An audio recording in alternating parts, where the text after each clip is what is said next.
नहीं थम रहा बंदरों का आतंक। अब हॉस्पिटल के बाहर वृद्धा से जरूरी दवाइयां व मोबाइल का बैग ले भागे बंदर। जी हां, आपको दिखाई दे रहे दृश्य थाना कोतवाली के ठीक सामने चक्रपाणी आरोग्यालय के हैं, जिसमें आप देख सकते हैं कि एक महिला के हाथ में दवाइयों से भरा बैग लेकर बंदर ऊपर छज्जे पर बैठे और नीचे खड़े लोग बंदरों से सामान छुड़ाने का प्रयास कर रहे हैं। वैसे तो यह नज़ारे मथुरा के लोगों के लिए नए नहीं है। प्रतिदिन सैकड़ों लोगों के साथ मथुरा वृंदावन में बंदर इसी प्रकार जरूरी सामान लेकर भाग जाते हैं और इससे भी ज्यादा खराब स्थिति तब होती है जब बंदरों का झुंड आपस में लड़ रहा हो। उस समय तो क्या महिला क्या पुरुष किसी की हिम्मत नहीं होती वह बंदरों के आसपास से भी निकल सके। क्या पता कब बंदर खिसियाकर इंसानों पर हमला करते। विगत लंबे समय से बंदरों के आतंक से मथुरा वृंदावन के लोग बहुत ज्यादा त्रस्त हैं, परंतु अपने घोषणा पत्रों में बंदरों से मुक्ति को सबसे पहले प्राथमिकता बनाने वाले जनप्रतिनिधि भी जीतने के बाद सब भूल जाते हैं, या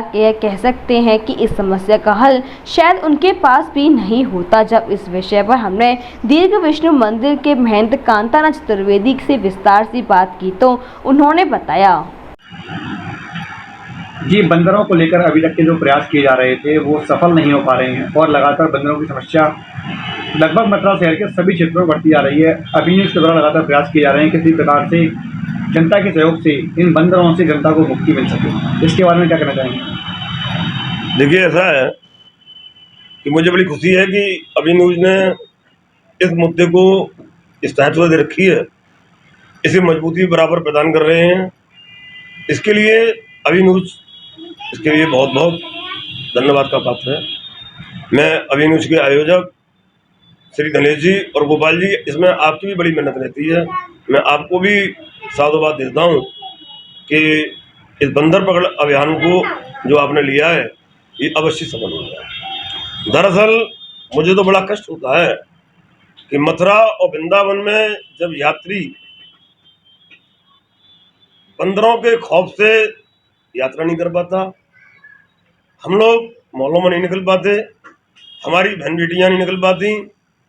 ये समस्या आज से नहीं, ये समस्या एक बहुत लंबे समय से है। जब ये श्याम सुंदर उपाध्याय बिट्टू का कार्यकाल था, हमने इस समस्या को बड़े मुखर तरीके से उठाया और चेयरमैन की निगाह में हमने ये भर दिया कि बंदर पकड़वाना अनिवार्य है। गोपाल जी, आपको भी ये बात याद होगी कि चौकियावाली से काफ़ी बंदरों को पकड़वाए गए थे और इसके आसपास के क्षेत्रों से बंदर पकड़वाए गए थे। उसमें नाहक मेरा और मेरे साथी रामदास का और श्याम सुंदर उपाध्याय बिट्टू का अग्रणीय सहयोग रहा और हजारों की तादाद में बंदर पकड़े गए। इसमें केवल तालमेल एक था कि जैसे कि नगर पालिका ये बंदरों को पकड़ने के लिए 100-150 रुपये का इन्वेस्ट करती है।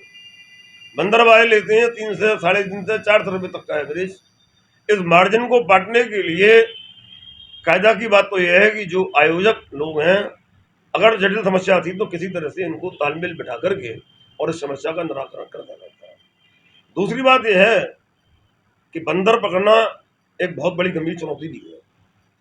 जब हम बंदरों को पकड़ेंगे तो बंदरों को रहने के स्थान मिली चाहिए, क्योंकि मैं समझता हूँ एक वार्ड में कम से कम 500 बंदर तो है ही हैं और मथुरा में 70 वार्ड, वृंदावन में भी 15 वार्ड हैं। इस प्रकार से मिलकर के इनकी संख्या लगभग 50,000 के समथिंग पहुँचती है बंदरों। एक लाख के करीब, दोनों मथुरा और वृंदावन को मिला करके 1 लाख के करीब इनकी संख्या बैठती है। अब हमने इसमें प्रशासन से संपर्क साधा कि 1 लाख बंदरों को हमें यहाँ से ट्रांसफर भी करना है। उन 1 लाख बंदरों के लिए रहने की व्यवस्था भी चाहिए। प्रशासन ने एक काम और करा दिया कि आगरा चंबल वालों से ये निकलवा दी कि हम बंदरों को लेने में बिल्कुल असमर्थ हैं।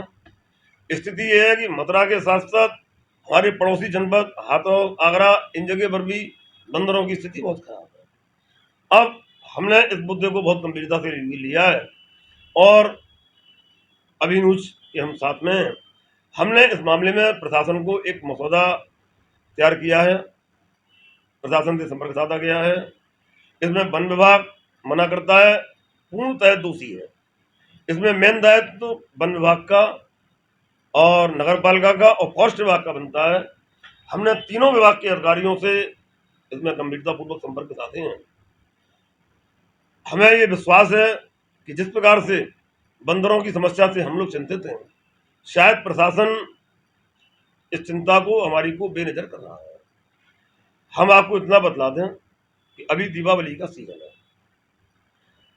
दीपावली सीजन के बाद हम बंदर मुद्दे को इतनी गंभीरता से लेंगे, इसके लिए हमें पब्लिक जुटानी पड़ेगी, हम पब्लिक की आवश्यकता लेंगे और हमारे बीच में जो कंपैरिजन आ रहा है मार्जिन मनी का जो है, किसी भी तरह से हम उसकी भी भरपाई बंदर पकड़ने वालों तक पहुंचाएंगे। दीर्घ विष्णु मंदिर सेवा संस्थान और हमारा पर्यावरण परिषद जो है, ये दृढ़तापूर्वक संकल्प लेता है कि अगर प्रशासन हमारी नहीं मानता है, हम मार्च तक बंदर मुक्त ब्रज और बंदर मुक्त मथुरा चाहते हैं। अगर हमें मार्च तक मथुरा जिला प्रशासन बंदरों से मुक्त करा करके मथुरा भूमि को नहीं देता है, तो जिस प्रकार से हमने यमुना पॉल्यूशन के लिए एक से एक गंभीर आंदोलन किया, एक से एक गंभीर कार्य किए, हम बंदरों को पकड़वाने के लिए सतत प्रयास रहेंगे।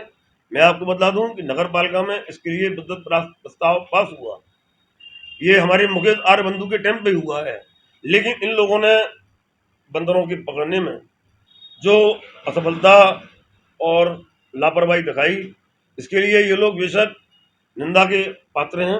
क्या आपको लगता है कि बंदरों को पकड़ने में लापरवाही बरती गई थी और जो बंदर पकड़े गए थे वो भी वापस मथुरा वृंदावन में आ चुके हैं? देखिए, ये बात आपकी बिल्कुल सत्य है।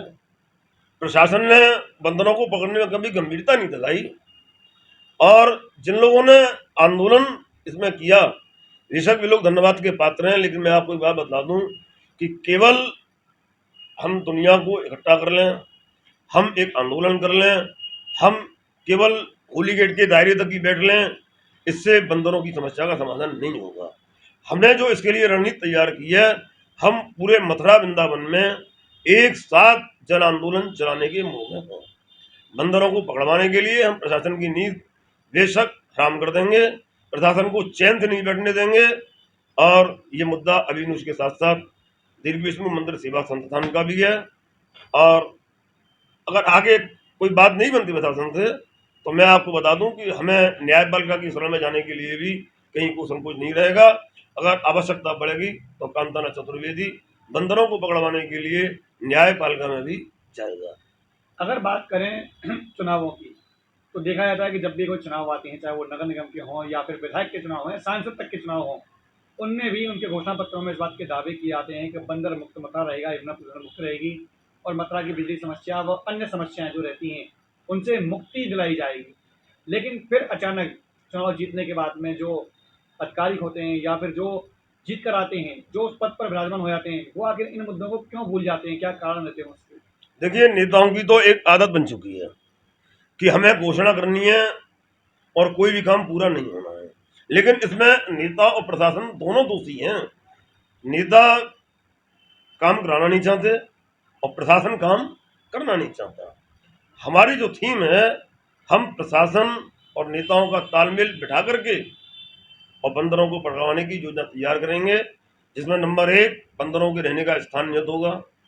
बंदरों की जो मूलभूत सुविधाएं होती हैं, रक्षावली इत्यादि की, वो व्यवस्थाएं होंगी। बंदरों के खाने पीने का इंतजाम होगा, बंदरों के मेडिसिन इलाज का भी इंतजाम होगा। जब दुनिया के इंतजाम हो सकते हैं, शेरों की सवारी बन सकती है, हिरणों की सवारी बन सकती है, चीतों की सवारी बन सकती है, तो क्या जो लोगों को राक्षसी प्रकोप की तरह से लोगों को परेशान कर रहे हैं, क्या हमारे बंदरों की सवारी नहीं बन सकती? मैं अभिनुष के माध्यम से मथुरा की जनता से बेबाक कहता हूँ कि दीपावली के बाद हमारे साथ एक बार खड़े हो जाएं। मैं आपसे यहीं को रोकना चाहूंगा और कहना चाहूंगा, अभी 3 दिन पूर्व ही छत से गिरकर बंदरों के खौफ के कारण एक और बालिका की मौत हो गई है। क्या कहना चाहेंगे सर? देखिए, मैं ये कहता हूँ कि जिन जिन व्यक्तियों की इस तंत्र में मौत हुई है, वो लोग बेशक प्रशासन से को आरोपित करें और प्रशासन को मुआवजा देना पड़ेगा ऐसे लोगों के लिए। और मैं तो ये कहता हूँ कि ये एकदम से क्राइम मैटर है। जिस क्षेत्र की लापरवाही है, उस क्षेत्र के लोगों को चाहिए कि वो इस मामले में प्रशासन के खिलाफ भी कार्रवाई करें। जब तक प्रशासन के खिलाफ 10-5 इस प्रकार की कार्रवाई नहीं होंगी, तब तक प्रशासन इस मामले में जागेगा नहीं और हम उन व्यक्तियों का संग देंगे। हमने अभी आफ्टर दशहरा के बाद इस मुद्दे पर माननीय जिलाधिकारी से बात करने का एक निर्णय लिया है और इस मामले में सभी काम होगा। मैं फिर एक बार ये कहूँगा कि अगर मार्च तक हमारा मथुरा और ब्रज बंदरों से मुक्त नहीं हुआ तो प्रशासन के खिलाफ व्यापक आंदोलन चले जाने की हम चेतावनी दे रहे हैं। Ranked among top 15 universities and endowed with the state-of-art infrastructure, Sanskriti focuses on innovation, research, skill and holistic development of students. No wonder Sanskriti has 91% placement record. Sanskriti University for excellence in life.